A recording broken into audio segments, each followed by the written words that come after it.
야단 보따리를 찾아주셔서 감사합니다. 구독, 좋아요, 알림 설정 꼭 눌러주세요. 옛날 어느 가난한 집에 앵두라는 젊은 처녀가 살고 있었습니다.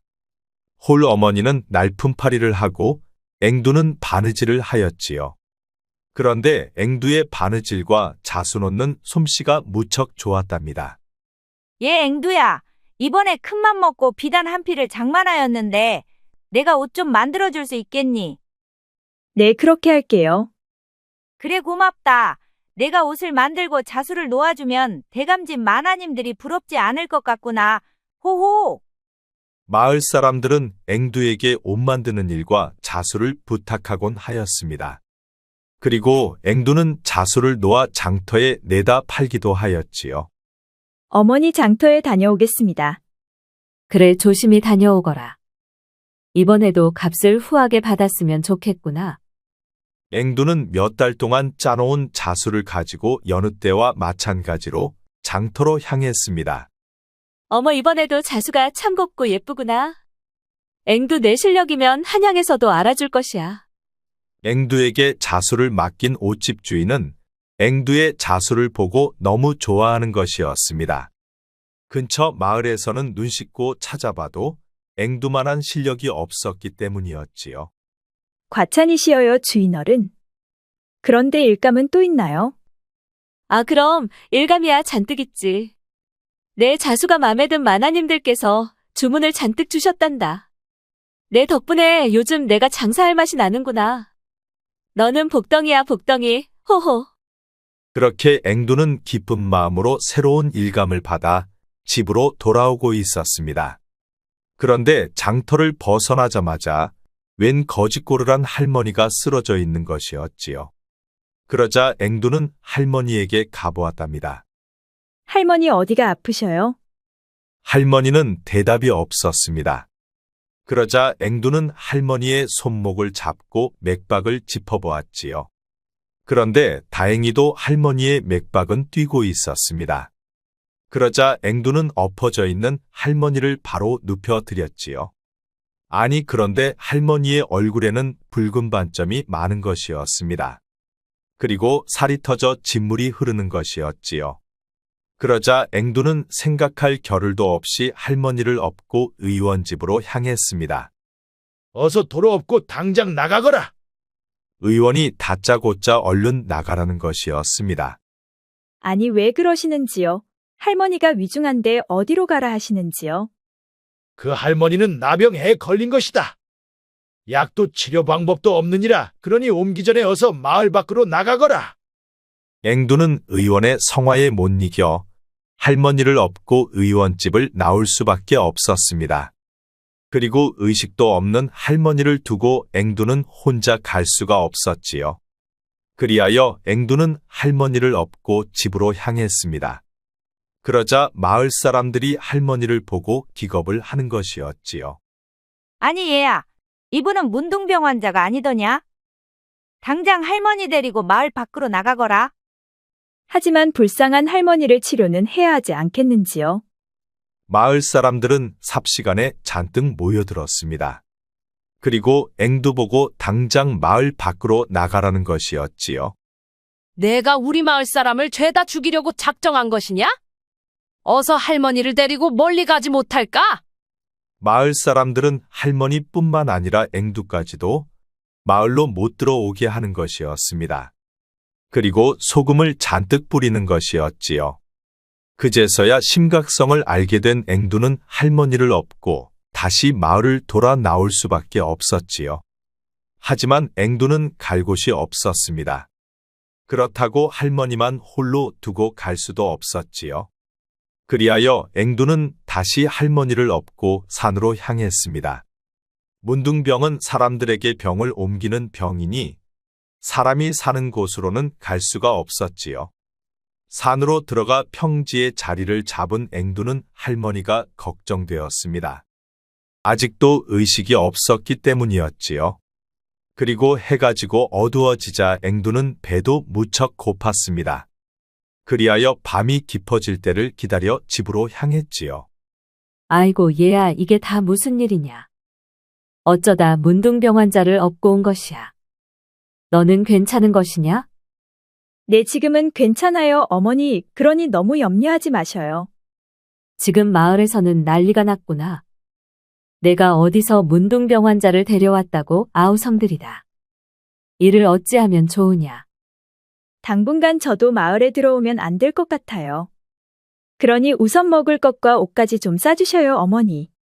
앵두 어머니는 엉엉 울었습니다. 그리고 울면서 옷가지와 먹을 것을 챙겨주었지요. 그러자 앵두는 옷가지와 먹을 것을 받아서 다시 산으로 향했습니다. 집을 나서는 앵두를 보며 어머니는 눈물이 멈추질 않았지요. 아이고 천지신명이시여. 우리 앵두 좀 보살펴 주세요. 어머니는 갑작스럽게 앵두에게 벌어진 일 때문에 가슴이 찢어질 것만 같았지요. 할머니에게 도착한 앵두는 옷가지를 꺼내어 할머니를 덮어주었습니다. 그리고 할머니 옆에서 잠이 든 앵두는 다음날 해가 떠서야 눈을 뜨게 되었지요. 일어났느냐? 아니, 할머니 이제 정신이 드신 거예요. 그래, 나도 좀 전에 깨어났구나. 그런데 내가 어찌 이곳에 있고, 너는 또 왜 이곳에 있는 것이냐? 할머님께서 어제 의식을 잃고 장터거리에 쓰러져 있었구먼요. 그리하여 제가 할머니를 업고 의원 집에 갔었는데 의원께서 나병이라 하여 어쩔 수 없이 이곳으로 올 수밖에 없었어요. 저런 내가 나 때문에 고생을 많이 했구나. 그런데 너까지 나병에 걸리면 어찌하려고 나를 업고 온 것이야. 처음엔 나병인지 몰랐었지만 설상 알았다 하더라도 그냥 지나치진 않았을 것이구먼요. 앵두의 말에 할머니는 눈시울이 붉어졌습니다. 그리고 앵두에게도 나병이 옮을까 무척 걱정이 되었지요. 할머니 걸으실 수 있으시겠어요? 아무래도 밤이슬을 피할 수 있는 곳을 찾아봐야겠어요. 그래, 걸을 수는 있을 것 같구나. 허나 너는 산을 내려가는 게 좋겠다. 너까지 나병을 옮게 할 수는 없느니라. 아니어요, 할머니. 할머니를 혼자 두고 내려갈 수는 없어요. 할머니의 극구 반대에도 앵두는 할머니를 모시고 밤이슬 피할 만한 곳을 찾아다녔습니다. 그렇게 한참을 찾아다니다 보니 작은 동굴이 하나 나오는 것이었지요. 할머니 이곳이 좋을 것 같아요. 이곳이면 밤이슬을 피할 수 있을 것 같아요. 그리하여 두 사람은 동굴에 자리를 잡았습니다. 그리고 어머니가 싸준 음식을 두 사람은 나누어 먹었지요. 그렇게 며칠이 지나 먹을 게 떨어지면 앵두는 마을 사람들 눈을 피해 어두운 밤 집으로 향했습니다. 아이고 얘야, 너는 아직 나병에 걸린 것 같지 않으니 집으로 들어오려무나. 언제까지 이렇게 살 수는 없지 않겠니? 아니어요, 어머니. 지 하나 살겠다고 할머니를 모른 채 할 수는 없어요. 앵두는 어머니가 챙겨주는 음식을 가지고 다시 산으로 향했습니다. 그렇게 산으로 가는 앵두를 보면서 어머니는 가슴이 아파도 너무 아팠습니다. 당신은 문둥병을 치료할 수 있는 약이 없다 보니 어머니도 할 수 있는 게 전혀 없었지요. 그러다 보니 찢어지는 아픔으로 산으로 향하는 딸을 바라볼 수밖에 없었습니다. 배고프시지요, 할머니? 여기 음식을 가져왔어요. 다시 동굴로 돌아온 앵두는 할머니에게 음식을 드렸습니다. 그렇게 앵두가 할머니를 모시고 동굴에서 살아간 지 어느덧 몇 달이 훌쩍 지나던 어느 날이었습니다. 아니, 그런데 앵두의 몸에도 붉은 반점이 올라오는 것이었지요. 붉은 반점은 점점 온몸으로 퍼지더니 급기야는 얼굴까지 번지는 것이었습니다. 그리고 피부가 터져 진물도 나오기 시작하는 것이었지요. 아이고 얘야, 너까지 병에 걸린 게 아니냐. 이를 어찌하면 좋단 말이더냐. 내가 일찍 죽었어야 했는데 너까지 병들게 하고 말았구나. 그런 말씀 마시어요, 할머니. 인명은 제천이라 하였구먼요. 사람이 살고 죽는 것은 하늘에 달려있는 것이니 할머니 때문만은 아니구먼요. 할머니의 눈물은 멈추질 않았습니다. 자신 때문에 꽃다운 젊은 처녀 앵두까지 나병에 걸렸다고 생각하니 할머니는 가슴이 너무 아프고 아팠지요. 이제 앵두도 문둥병이 심해져서 더는 집으로 내려갈 수도 없었습니다. 혹여나 어머니까지 옮을 수 있어 마을은 근처도 갈 수가 없었지요. 그러다 보니 앵두 어머니가 음식을 싸가지고 동굴 근처까지 오는 것이었습니다. 어머니는 앵두를 볼 때마다 가슴이 찢어지고 또 찢어졌습니다. 앵두 얼굴은 이미 알아볼 수도 없을 정도였지요. 앵두 어머니는 가슴을 치며 울고 또 울었습니다. 그 모습을 보고 있던 할머니도 눈물을 하염없이 쏟고 또 쏟았지요. 이 모든 게 자신의 탓이라 생각했기 때문이었습니다. 그렇게 앵두와 어머니는 서로 거리를 두고 손목도 한번 잡아보지 못한 채 눈물만 흘릴 뿐이었지요. 그리고 어느새 해가 바뀌어 1년의 시간이 흘러갔습니다. 그런데 어느 날 갑자기 마을 사람들이 잔뜩 몰려와 앵두와 할머니를 보고 멀리 떠나라 고함을 지르는 것이었습니다. 마을에서 더 멀리 떠나라 외치는 것이었지요. 앵두까지 문둥병에 걸린 것을 알고 마을에 전염병이 돌까봐 우려를 했던 것이었습니다. 그리하여 앵두와 할머니는 치마로 얼굴을 가리고 동굴을 떠날 수밖에 없었습니다. 그리고 산속 깊은 곳을 향해 걸어갔지요. 앵두는 어머니와는 이별의 인사도 못했습니다. 이제는 어머니도 모르는 곳으로 가야만 했지요. 마을 사람들이 어머니도 마을을 떠나라고 압박을 해대고 있었기 때문이었습니다. 그러니 더 이상 어머니도 만나면 안 되는 것이었지요. 앵두와 할머니는 눈물을 흘리며 산속으로 더 깊게 들어갔습니다. 아니, 이 깊은 산 중에 웬 여인들이야? 오늘은 재수가 좋구만. 이게 웬 떡이냔 말이오. 갑자기 산적들이 나타나 앵두와 할머니를 가로막는 것이었습니다. 어서 그 치마 좀 내려보거라. 어디 나 짝 좀 한번 보자꾸나. 산적들은 여인이 굴러왔다며 껄껄거리며 좋아하는 것이었습니다. 그러자 할머니와 앵두는 머리에 두른 치마를 내렸지요. 그러자 산적들이 기겁을 하는 것이었습니다. 아니, 문둥병 환자들이 아니냐? 에이, 재수가 옴붙었구만. 이 길은 우리가 다니는 길이니 어서 저리 썩 꺼지거라. 앵두와 할머니는 산적들에게 쫓겨 다시 험한 산꼭대기로 향했습니다. 도저히 사람이 다닐 수 없는 길로 들어선 것이었지요. 앵두와 할머니는 가시에 찔려 온몸에 상처가 났습니다. 그리고 피고름도 나는 것이었지요. 그리고 할머니는 더 이상 걸을 수도 없었습니다. 내가 더 걸을 수가 없구나.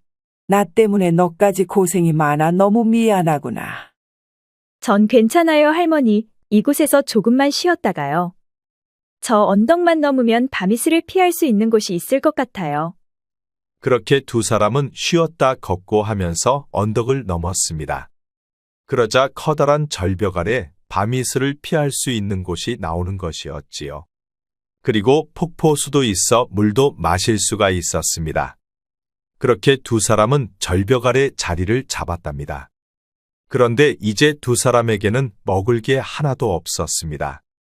그러다 보니 폭포수에서 흘러나오는 물만 먹고 살 수밖에 없었지요.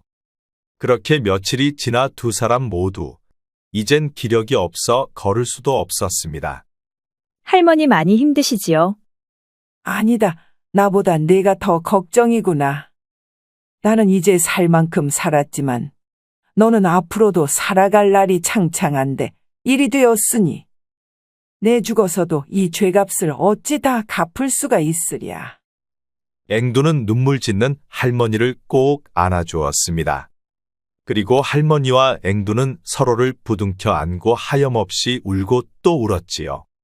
그렇게 두 사람은 서로 말은 안 했지만 이승과의 이별을 준비하고 있었습니다.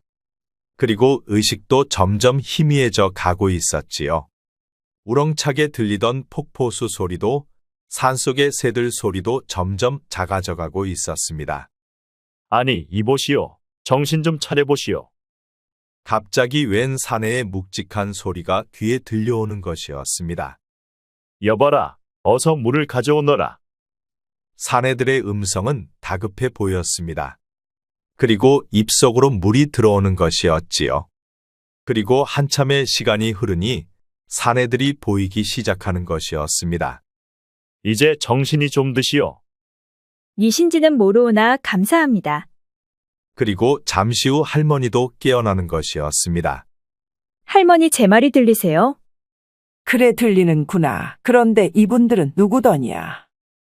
나는 훈련대장 이완 장군이요. 훈련을 나왔다가 쓰러진 것을 발견하게 되었소. 그랬구려. 그런데 우린 나병 환자이요. 그러니 우리에게서 떨어지는 게 좋을 것 같소이다. 이미 얼굴을 보고 알고 있습니다. 허나 생명보다 중한 것은 없으니 걱정하지 마시지요. 그런데 혹시 함자를 물어봐도 되겠습니까? 할머니는 함자를 묻자 고개를 떨구는 것이었습니다. 그리고 말하는 것이었지요. 함자는 알아서 무엇하겠소. 가족들에게 폐만 끼칠 것이니 그냥 모른 채 지나가 주시면 고맙겠소이다. 혹시 이운대감의 부인이 아니신지요? 저를 몰라보시겠습니까요? 그러자 할머니는 고개를 들어 이완 장군을 바라보았습니다. 그러자 대감의 제자였던 문하생이 맞는 것이었지요. 나를 못 본 것으로 해주시오. 그것이 날 도와주는 길이라오. 그럴 수는 없는 일이지요. 그렇지 않아도 대감께서도 걱정이 많으십니다. 허니 저희와 함께 가시지요. 그리고 부인께서 사라지신으로 나병이 낫는 사람들도 많아지고 있습니다. 주상이신 효종께서 하명하시어 치료약도 개발 중이랍니다. 그러니 부인의 병도 나을 수 있을 것이요. 이완 장군의 말에 할머니는 눈시울이 붉어졌습니다. 자신 때문에 죽음의 문턱까지 간 앵두를 살릴 수 있다는 희망이 생겼기 때문이었지요. 그리만 되면 얼마나 좋겠소. 그렇다면 나보다도 이 앵두 처녀부터 치료받을 수 있도록 해주시오. 알겠습니다. 두 분 모두 치료받을 수 있도록 제가 도와드리지요. 그리하여 이완 장군은 들것을 만들어 부하들과 함께 앵두와 할머니를 모시고 산을 내려갔습니다. 그리고 한양 근처 작은 기와집으로 향했지요. 이곳은 장수들이 훈련 때마다 쓰던 곳인데 우선 이곳에서 기거하고 있으시지요. 그럼 제가 나병을 치료할 수 있는 의원을 붙여드리겠습니다. 그리하여 앵두와 할머니는 깨끗한 기와집에서 머물 수 있게 되었답니다. 그리고 여종들이 가져오는 밥을 먹으며 의원의 치료를 받기 시작하였지요. 효종 1653년 문둥병이 창궐하여 수많은 사람들이 죽어나갔습니다. 그러자 효종은 어이에게 명하여 문둥병을 다스릴 수 있는 방안을 마련토록 하였지요. 그리하여 어의 안경장은 벽온신방이라는 책자를 만들어 백성들이 전염병을 예방하고 대처할 수 있도록 하였답니다. 그로 인해 급속도로 번지던 전염병이 수그러들었고 또한 치료되는 사람들도 있었지요. 아니 어머님, 이게 어떻게 된 일이어요? 수년 동안 어머님을 찾지 못해 얼마나 걱정했는지 모릅니다. 이보 부인, 살아있어서 천만다행이요. 부인이 나병에 걸려 집에 들어오질 않는 바람에 걱정이 많았소이다. 할머니의 남편인 이운대감과 그의 아들 재화가 찾아와 할머니를 보고 눈물을 흘리는 것이었습니다. 내가 염려를 크게 끼쳤구려. 그리고 재화야, 이 어미는 괜찮으니 너무 슬퍼 말거라. 할머니는 당대 최고 학자이자 정승인 이운대감의 부인이었습니다. 당시 문둥병 환자들이 점점 늘어나자 문둥병 환자를 치료할 수 있는 사람들이 너무 부족하였답니다.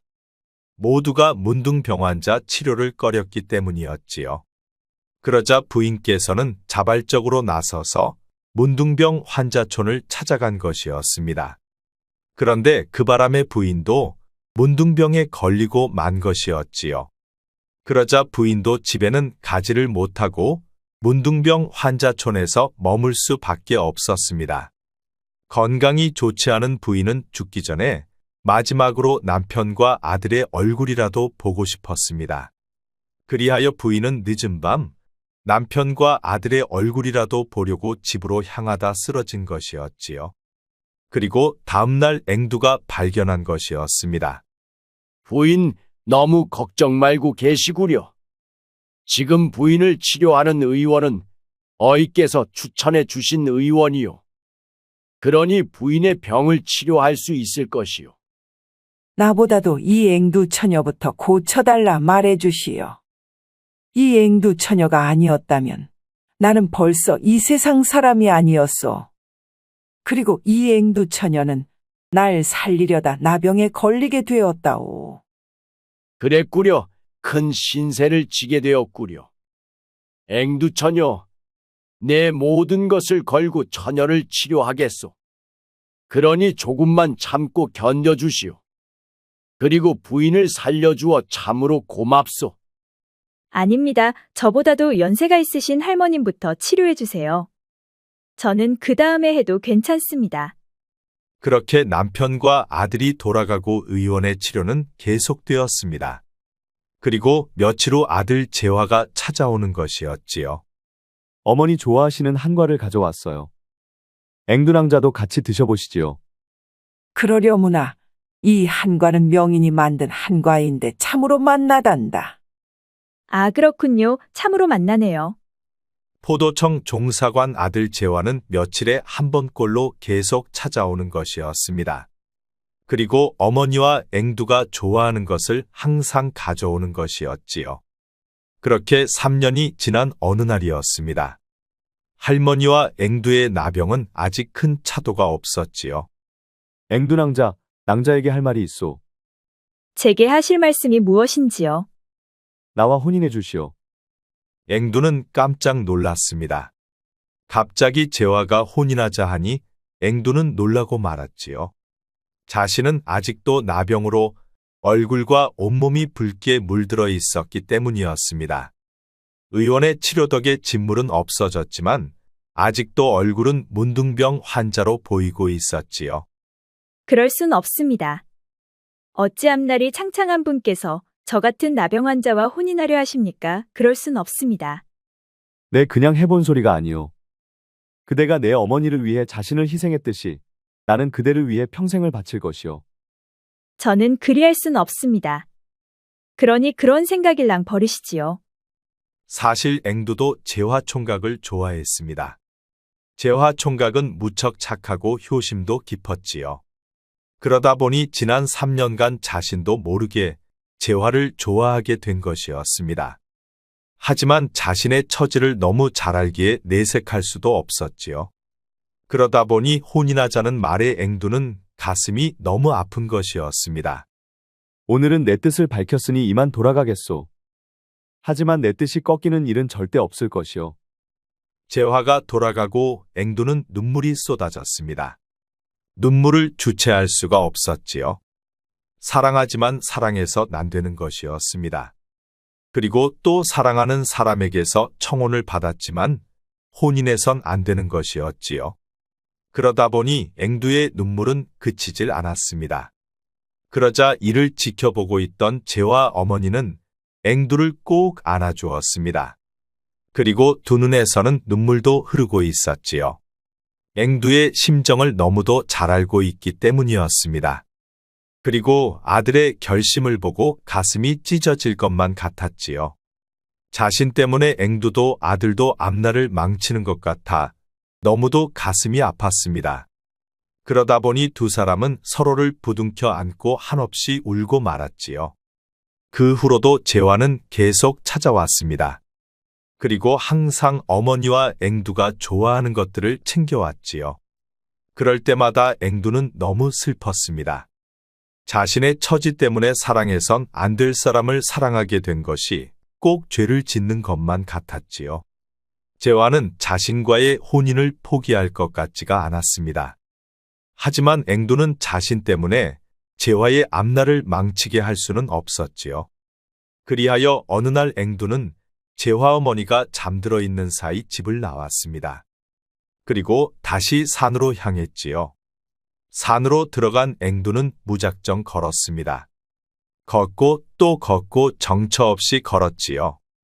재화를 사랑했기에 떠나야만 하는 자신이 너무 슬펐습니다. 그렇게 앵두는 눈물을 쏟으며 산으로 향했답니다. 그리고 며칠을 먹지 못한 앵두는 쓰러지고 말았지요. 그런데 어디선가 웬 백발의 도사가 나타나는 것이었습니다. 너는 어찌하여 이곳에 왔느냐? 저는 누구도 사랑할 수 없는 몸이옵니다. 그런데 한 사람을 사랑하게 되었지요. 그러니 그 사랑을 피해 산으로 온 것입니다. 저런 안타까운 일이로다. 사랑하지만 사랑할 수 없는 것처럼 세상에 이처럼 안타까운 일이 또 있으랴. 내가 살아온 행적을 보니 너는 참으로 선하고 올바른 심성을 가졌더구나. 하여 내게 선물을 하나 줄 터이니 사랑만큼은 포기하지 말거라. 도사는 말을 마치고 연기처럼 사라졌습니다. 그리고 앵두는 눈을 뜨게 되었지요. 내가 꿈을 꾼 것이구나. 그런데 어찌 이리 꿈이 생생한 것일까? 앵두는 다시 일어나려 하였습니다. 아니 그런데 꿈에서 본 표주박이 하나 있는 것이었지요. 그리하여 표주박을 들어보니 물이 가득 차 있었습니다. 그러자 며칠째 물 한 모금 마시지 못해 목이 마른 앵두는 표주박 속에 물을 마셨습니다. 그러자 허기도 가시는 것이었지요. 그리고 며칠이 흐른 어느 날이었습니다. 개울가에서 손을 씻으려고 손을 뻗어보니 손이 무척 깨끗한 것이었지요. 깜짝 놀란 앵두는 옷을 걷어올리고 속살을 보았습니다. 아니 그런데 속살도 깨끗한 것이었지요. 그리하여 개울물에 얼굴도 비춰보았습니다. 아니 그런데 얼굴까지 깨끗한 것이었지요. 그제서야 앵두는 기뻐 어쩔 줄을 몰랐습니다. 한참을 기뻐하던 앵두가 갑자기 생각이 나는 것이었지요. 꿈에 도사님이 나오고 일어났을 때 표주박이 있었습니다. 그리고 표주박에 있는 물을 마시고 나은 것만 같았지요. 그리하여 얼른 표주박에 물이 얼마나 있는지 보았습니다. 그러자 다행히도 아직 물이 조금 남아있는 것이었지요. 그러자 앵두는 표주박을 끌어안고 할머니를 향해 달려갔습니다. 쉬지 않고 한참을 달려 방으로 곧바로 들어갔지요. 할머님 저를 보셔요. 앵두를 본 할머니는 깜짝 놀랐습니다. 아니, 내가 병이 깨끗이 나았구나. 정말 천운을 얻은 것이다. 정말 잘 되었다. 내가 너무 기뻐 눈물이 나오는구나. 깨끗이 나은 앵두를 보며 할머니는 눈물을 흘렸습니다. 이제서야 무거운 짐을 덜은 것만 같았지요. 제가 산에서 쓰러졌을 때 꿈에서 백발의 도사님이 나오셨습니다. 그리고 깨어났을 때 옆에 이 물병이 있었구먼요. 아마도 제가 낳은 것은 이 물병에 물을 마시고 낳은 게 아닌가 하는 생각이 듭니다. 그러니 할머님도 이 물을 드셔보셔요. 할머니는 극구 사양했지만 앵두의 간청에 할머니도 표주박 속에 물을 마셨답니다. 그리고 며칠이 지나니 할머니도 점점 깨끗해지는 것이었지요. 그리고 결국 두 사람은 문둥병이 모두 사라지는 것이었습니다. 그러자 할머니와 앵두는 서로를 얼싸안고 한없이 울었지요. 그동안 문둥병 때문에 심적 고통이 이루 말할 수가 없었기 때문이었습니다. 그리고 이제 할머니는 앵두를 데리고 본집으로 들어갈 수가 있었습니다. 그러자 남편도 아들도 두 사람을 부둥켜 안고 한없이 반기는 것이었지요. 자, 이럴 게 아니고 우리 가족끼리 잔치를 합시다. 그동안 가슴 졸이며 살아왔을 테니 오늘은 푸짐하게 한상 차리고 술도 한잔 합시다. 그래요, 어머니. 그리고 앵두랑자도 같이 오늘을 축하해요. 그리하여 네 사람은 거하게 차린 술과 음식을 실컷 먹었습니다. 죽다 살아난 두 사람을 축하하는 자리였지요. 그동안 어머님 앵두랑자 고생 많으시었습니다. 어머님과 앵두랑자가 이제 완쾌되었으니 이 자리를 빌어 앵두랑자와의 혼인을 승낙해 주실 것을 간청드립니다. 앵두처녀라면 나는 환영이요. 앵두처녀 덕에 부인이 살 수 있었으니 생명의 은인이 아니겠소. 오냐, 그렇지 않아도 나도 바라던 바이다. 세상에 앵두 같은 처녀가 또 있을까 싶구나. 어떠냐, 앵두 내 생각은. 앵두의 눈에서는 눈물이 흘렀습니다. 사랑하게 된 재화를 다시 볼 수 있게 된 것도 반가웠지만 아버지 어머님의 적극적인 호의는 앵두의 가슴을 더욱 뭉클하게 하는 것이었지요. 좋아요, 할머님. 그렇게 하겠어요. 그리하여 앵두와 재화는 혼약을 하였습니다. 그리고 앵두는 어머님께 인사드리기 위해 재화와 함께 고향 마을로 향했지요. 앵두는 가마를 타고 갔습니다. 재화는 말을 타고 뒤로는 선물 보따리를 잔뜩 실은 우마차와 머슴들 그리고 여종들이 줄을 이었지요. 그렇게 앵두가 탄 가마 행렬이 마을에 도착하니 마을 사람들이 죄다 구경을 나오는 것이었습니다. 아니, 저 가마를 탄 사람이 앵두가 아닌가벼. 얼굴이 깨끗한 것을 보니 문둥병이 다 나았는가 보네. 그러게 말이여. 그리고 저 말 탄 사람이 앵두 신랑이라는 구먼. 몇 년 전 문둥병에 걸려 앵두가 업고 온 할머니가 정승 부인이라는 것이요. 그럼 시방 앵두가 정승댁 며느리가 되었다는 것이요? 옴매 이럴 줄 알았다면 마을에서 쫓아내는 게 아니라 우리가 잘 보살폈어야 하는 게 아니었는가벼. 설마 앵두가 우리에게 원한을 품고 있는 것은 아니겠제? 마을 사람들은 앵두를 보며 우려가 많았습니다. 행여나 앵두가 앙심을 품고 있는 것은 아닌지 걱정이 되었기 때문이었지요. 아이고 앵두야, 내가 병이 다 나았구나. 이 얼마나 감사한 일이고. 어머니는 앵두를 끌어안고 한없이 울었습니다. 어머니 그간 마음고생이 많으셨지요. 이젠 아무 걱정 마시어요, 어머니. 그리고 이 사람은 제 신랑이어요. 안녕하세요, 어머님. 저는 포도청 종사관 이재화라 합니다. 이제부터 앵두낭자는 제가 지켜주겠습니다. 그러니 너무 염려하지 마셔요. 어머니는 재화의 두 손을 꼭 잡았습니다. 우리 앵두를 잘 부탁하네, 이서방. 앵두의 청에 재화는 마을의 의원을 차려주었습니다. 마을 사람들이 아프면 바로 치료를 받을 수 있게 해주었지요. 앵두가 우리 마을의 보배여, 보배. 그러게 말이여.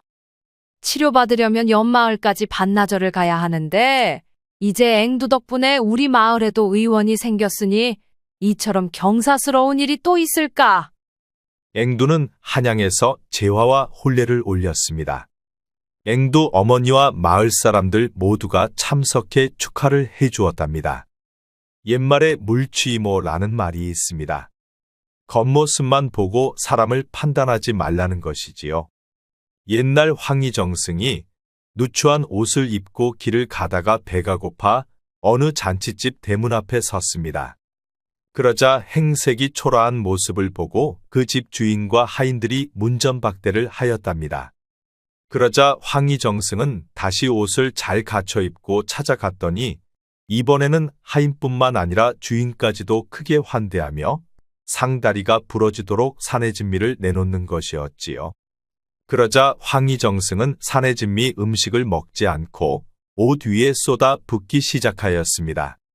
그러자 집주인과 하인들이 깜짝 놀라 그 광경을 보고 정중히 물어보았지요. 그러자 황희정승이 대답하기를 내가 며칠 전에 허름한 옷을 입고 왔을 땐 문전박대하며 거들떠도 안 보더니 오늘은 이런 귀한 옷을 입고 왔다고 이렇듯 푸짐한 대접을 하는구나. 그것은 이 옷 때문에 이런 대접을 받는 것이니 이 음식들은 당연히 이 옷이 먹을 자격이 있는 게 아니겠느냐. 아주 유명한 황희정승의 이야기랍니다. 비록 옛날 이야기이지만 겉모습이 추하다 하여 함부로 하면 안 되겠습니다. 우리 영상을 시청하시는 여러분 모두 항상 건강하고 행복하기를 바랍니다. 구독과 좋아요, 알림 설정 부탁드립니다. 앞으로도 재미있는 이야기가 많으니 다른 영상도 재미있게 봐주세요. 우리 이야기가 재미있으셨나요? 그럼 여러분 모두 오늘도 행복하고 즐거운 시간 되세요.